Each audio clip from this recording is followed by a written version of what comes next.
You're tuned into Sports from the Hoodwood, the internet's foremost location for the most honest, inspiring insight and opinion on the world of sports. Now, once again, here's the man of the hour after hours, your host, KJ Green. Back in the Hoodwood, once again, as the Stanley Cup playoffs roll on. Seems like those are playoffs that always take forever, but that's neither here nor there. Winnipeg's leading Nashville 3-1 in the third period. Nashville is a star-crossed franchise that gets so close to winning the Stanley Cup last year, only to fall to Pittsburgh. Now, Pittsburgh's out of the way, and they can't get past Winnipeg, a team that didn't exist all but 5 or 6 years ago. You know, once the Winnipeg Jets moved to Phoenix, became the Coyotes, and Atlanta moves to Winnipeg to become the Jets again. Who says you can't go home?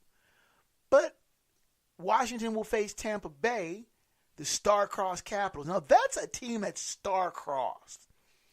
I mean, I grew up knowing every year the Capitals were going to fade in the playoffs.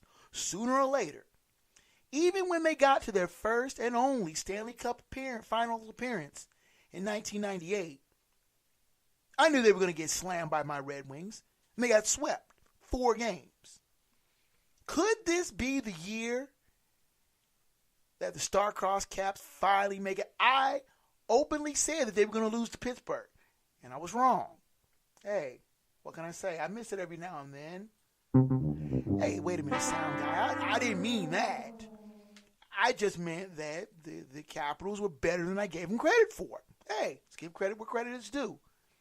Can they beat Tampa Bay, a team that just pushed out the Bruins, a 50-win team and a strong one at that, pushed them out in 5 games, slammed them hard.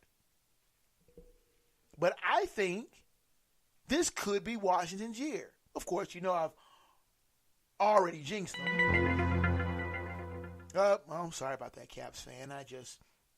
As a bitter Red Wings fan, watching my beloved Red Wings sit out the playoffs for the second straight year, I really don't care who handles Lord Stanley's Cup. I just watch with a bitter, jaundiced taste in my mouth. Just kind of, But whoever, unless Tampa Bay gets to the finals, you may have 3 of the 4 teams looking for their first ever Stanley Cup finals win. Nashville hoping like hope they can get back against Winnipeg.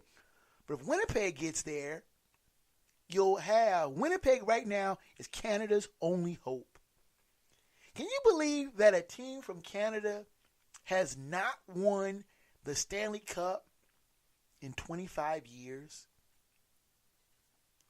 The Montreal Canadiens were the last Canadian-based team to win the Stanley Cup. Now, there's been a few Canadian teams that have gotten to the finals. Vancouver, Edmonton.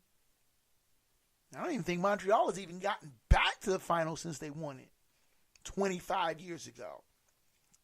Doggone, that makes me feel old. Very old. But Winnipeg is Canada's only hope. Their last hope.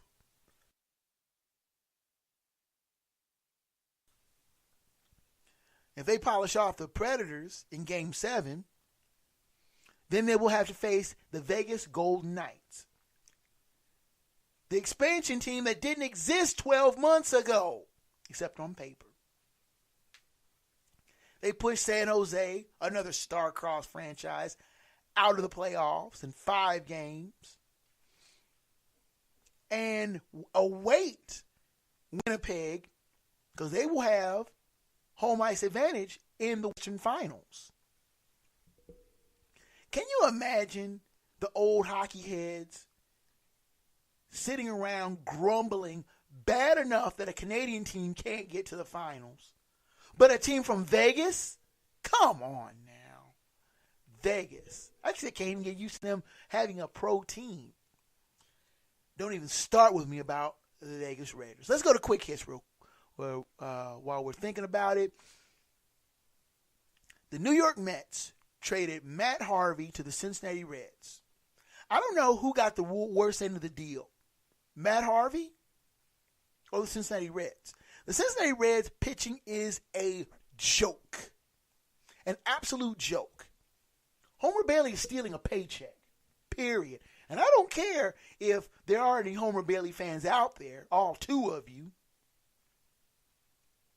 Homer Bailey is stealing a paycheck, period. There's no other way of putting it. He can't throw strikes, gives up home runs, and he's supposed to be the Reds' ace. The Reds are 8-27, by the way.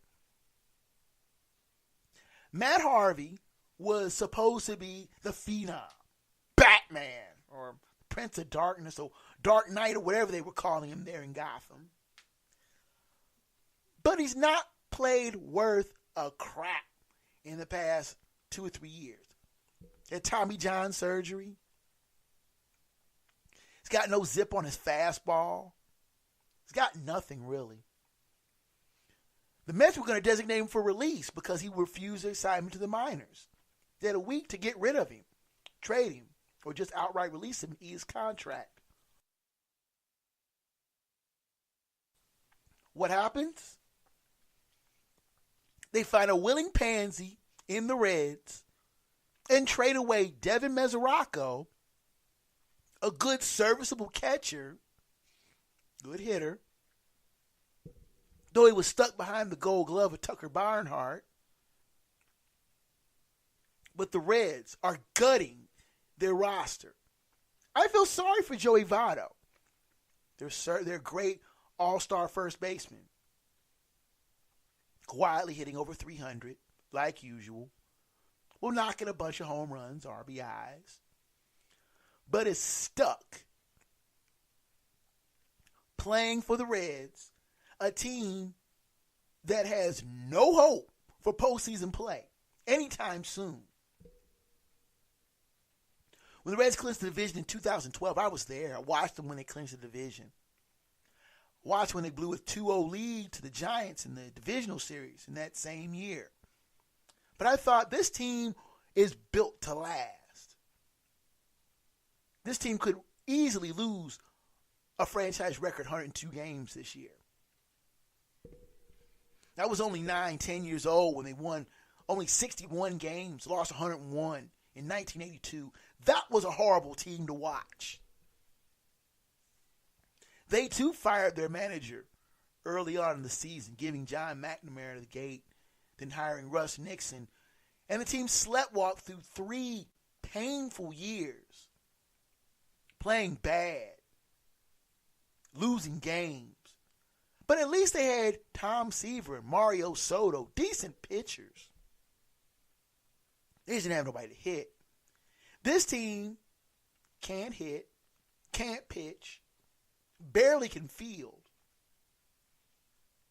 Billy Hamilton's fun to watch on the base paths, but they're not that good. The Mets trading Matt Harvey, getting rid of dead weight to a sucker team, the Reds. Sad. Switching gears real quick to the NFL, and I'll talk some more about NFL quarterbacks in a little bit. But Ben Roethlisberger has openly said that he has no interest, none, in mentoring the Steelers draft, third round draft pick. Everybody forgets Ben Roethlisberger coming on as a not so highly touted rookie and then being thrown in the fire when Tommy Maddox was hurt in 2004. The problem is when he got the job, Tommy Maddox didn't put up a fuss. But with the drafting of Mason Rudolph, the erstwhile quarterback from Oklahoma State, Ben Roethlisberger has openly said he's not going to mentor this rookie. If he has any questions, he'll just point to the playbook, which further cements my dislike of Ben Roethlisberger. Not just because he was from Miami of Ohio, my beloved Bearcats arch rival in football. 13 straight in the Bell series, but that's neither here nor there. Ben Roethlisberger, I cannot stand. His selfish attitude, his no neck, his why should I have to mentor the rookie? Ain't nobody mentor me. Maddox graciously handed off the starting job in 2004 when he was hurt. He was quick to tutor the rookie. Now Ben Roethlisberger says, I'm going to play another 3 to 5 years. Selfish. That's all it is. Selfish. And finally, in quick hits, justice. Desmond Moreau. Justice. He gets justice. Now, you may have seen the very disturbing photos or film of a Georgia cop arresting the former cornerback of University of Toledo, slamming him to the ground over an arrest, a supposed altercation in a shopping center parking lot late last winter. Officers taking Merrill to the ground and slamming him to the pavement, him screaming, I can't breathe. Well, the Georgia cop that was in the center of that altercation has been fired. The McDonough, Georgia Community District Attorney said Thursday, according to reports from ESPN, that he does not plan to seek felony charges against Merrill for obstruction of a law enforcement officer. But the office's investigation of the use of force continues.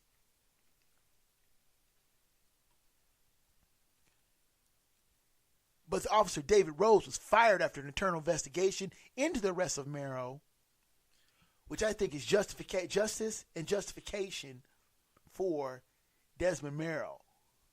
Too many cops using force, unnecessary force.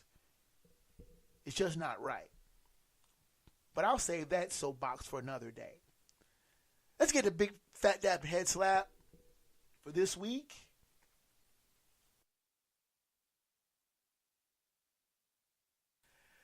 Fat Dap goes to Lehigh Valley. You go, who the heck is Lehigh Valley? The Lehigh Valley Phantoms won a overtime game against the Charlotte Crackers. Checkers. I'm sorry. That's a throwback from the old AHL when I used to root for the Cincinnati Cyclones. Still do. When they play Charlotte, we just call them Crackers, not the Checkers. But the Lehigh Valley Phantoms beat the Charlotte Checkers 2-1 in overtime. The longest overtime game in the 82-year history of the American Hockey League. It's minor leagues, a league right below the NHL. Alex Krushelnyski scored the game-winning goal, 6:48 into the fifth overtime. 1, 2, 3, 4, 5.